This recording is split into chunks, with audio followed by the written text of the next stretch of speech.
to be okay. It's running. Okay, so, and what fighter were you in the Top Gun? Well, when I went through Top Gun, the F-14 was not in the fleet yet, so this was the primary fighter. So I flew the F-4 the entire time. It was a fabulous show, and the nice thing is you fly it just like this. You do not have all the external tanks on it. So the airplane was very highly maneuverable, and boy, you wanted to climb, you could climb very quickly. We flew against the A-4, the T-38, the F-5, some of the F-8s. We flew with every one of your flights was against other airplanes. And then the nice thing about it is you actually gave you a couple weapons, and you went it's a drone. They launched a drone, and you go out there, and if you beat the drone, you get to shoot at it. So I shot both a Sparrow missile at it and a Sidewinder missile at it. So what kind of drone were you going against? It was an unmanned drone, and it's probably about the size of an A4 aircraft. And what it does is it puts a flare on the wing. They don't really want you to shoot the drone down because they want the next people to come up and be able to. So if you didn't have the flare, so what they do is they light the flare, so your Sidewinder missile will knock the flare off instead of going up the tailpipe. The Sidewinder is your heat-seeking weapon. And then on the radar-operated airplane, the Sparrow missile, that's the one's everywhere, they take the warhead out of it. So if it hits it, it hits it. But most of the time, they figure it's going to go by 8 or 10 feet away because, believe it or not, the warhead on this is a wrapped up bunch of bars. And it's called a proximity fuse. So when the fuse goes by the airplane and it senses it, it explodes, and this great big bar of a big circle comes out, and it knocks off the wings or part of the airplane. So they take that way the drone can be used by several, and if the drone gets shot down, it gets shot down. Ouch. But if it doesn't, they put a parachute on it and they go back and pick it up out in the ocean.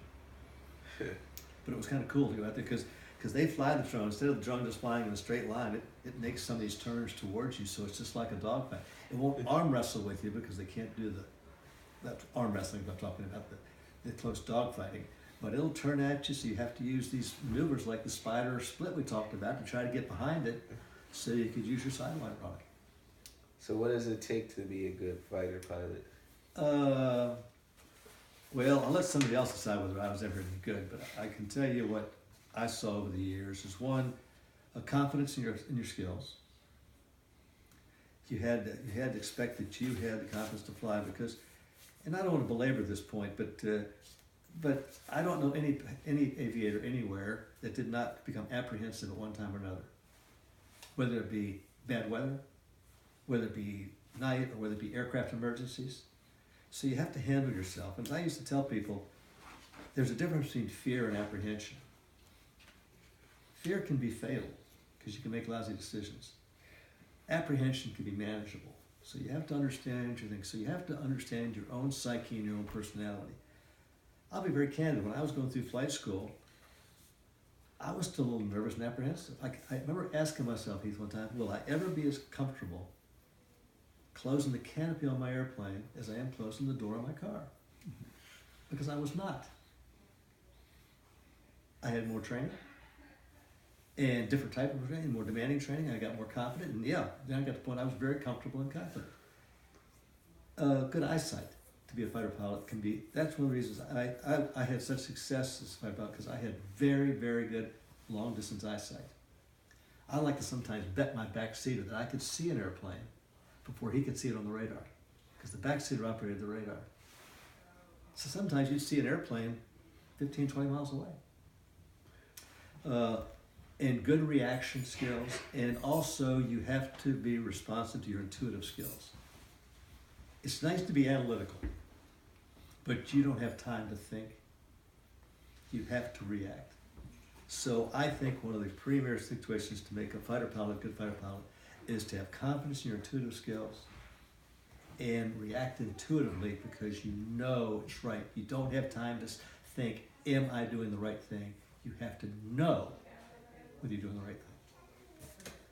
I don't know if I answered your question or not, but those are some of the characteristics. How would you tell if it's a U.S. fighter pilot if you're looking 15 miles down? That's what the intelligence people do in the military, so you know where you are. And to be honest, if you don't know, you're not going to be able to shoot that long distance radar. That's the reason you train to get involved in dogfights, because if there's some reason we can't, the radar people don't know what it is, and we don't know what it is, they're not going to give me, I'm not going to shoot somebody down. It could be one of my Air Force buddies, Nick, flying an airplane who's lost. Yeah. So I'm not going to go shoot that until I can get a visual on it. So a lot of times that's one of the reasons that we like the Spider split so much is we had a little bit of evidence. We could get a verification that it was a bad guy there and not some of our Air Force buddies or Marine buddies or some of our guys from our air wing, some of our bombers coming back from their flight. So if it was a Marine buddy, you would just cut it off? Cut it off. Yeah. Oh, that's a good tactic. So what we call it VID, visual ID. So matter of fact, some of that training I went through, remember that graded situation? Yeah. They would not let you shoot at distance. You had to get a VID, visual ID, because they wanted to test your aeronautical skills, not just the weapon systems that you could kill somebody 15 miles away with it. This airplane has a When weapon. you could be killing your buddy. Exactly. This airplane had a Phoenix missile. It never went against a hostile target, an enemy, because we did. I had the opportunity to shoot one time. It could go 100 miles. So it won't hit a friendly. No, it might.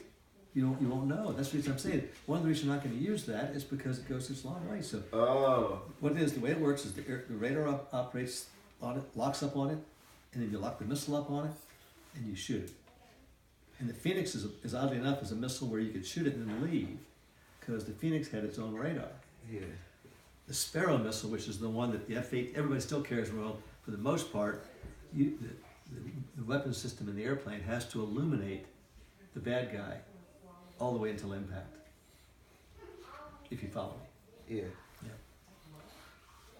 How many flight hours did you have? I've got a little over 4,000 hours, and almost all of it in single-pilot fighter aircraft. Not some of these big old ugly airplanes that some people in the Air Force fly occasionally. So, and I got just about 1,000 carrier landings. I was very, very blessed. Very blessed. And the final question, yay! For my report, I am most interested to write about the MiG-21. Can you tell me anything more about the capabilities of that aircraft? Well, let me see what we talked. We talked a little bit about the endurance. I know it did not have favorable marks for durability a lot of times. It had some flight control issues that we were aware of because of the fact that the fuel system was not as well designed as some of these. So depending on where the fuel was in the airplane, he might not be able to maneuver very well. The fuel could be forward or back aft, depending on that kind of stuff. So we knew that kind of situation. We knew that he could turn very, very well because he had that delta-wing airplane is very maneuverable. So we tried to take advantage of that because he lost so much airspeed when he turned tight. So, as I'm saying, so we tried to really take advantage of that. So we wanted to get him to turn tight. At the same time, we did not want to lose our own airspeed.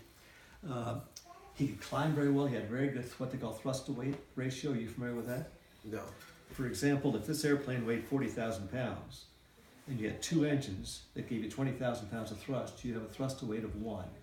You had 40,000 pounds of thrust on a 40,000 airplane, so therefore the airplane would go. Okay.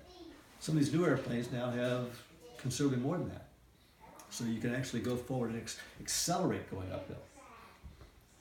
But the MiG-21 had a very good thrust-to-weight ratio, and it was very good high altitude. It was not real big. Another issue that we really try to capitalize on is one that many people don't think about, and that is where the cockpit, how the pilot sits in the cockpit. We have, you see how the canopy sits up a little bit on these airplanes? On the F-18, the F-14, see this? See how I got a little bulb in it? We had excellent visibility. I could look back and forth. If you get a model of a MiG, you'll find out it sits back there, and the MiG could not see much back further than back about this way. So one of the real advantages he has was called field of view. So we wanted to capitalize, remember that spider split in some of these maneuvers?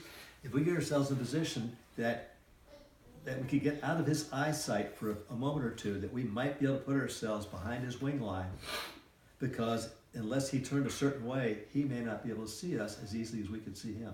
We had excellent field of view. We also had backseaters. They didn't have flight controls. For example, they're called radar interceptor officers. So when I'm up controlling my flight, my airplane, my back seater was constantly looking left and looking right, which helped out a great deal. The MiG-21 did not have that capability. So not only did they have an extra pair of eyes, but they didn't have the field of view. So those are some of the issues we talked about: maintenance, durability, flight control situation, thrust away, field of view.